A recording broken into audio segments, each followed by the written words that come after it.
Oh, ada kayu bawah ni. Eh, ada. Ada. Oh, ada. Wih, besar.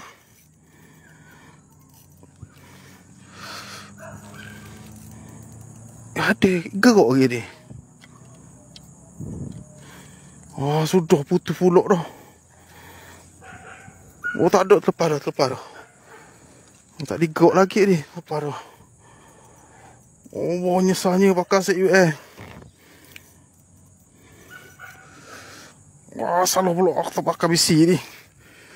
Oh, terpower sikit. Sebab kalau pakai UN ni, dia down lagi bawah reba. Kalau pakai set power tak down lagi, kita dah tarik dulu. Putus pula. 2 gewang hari ni kena cukar. Ya.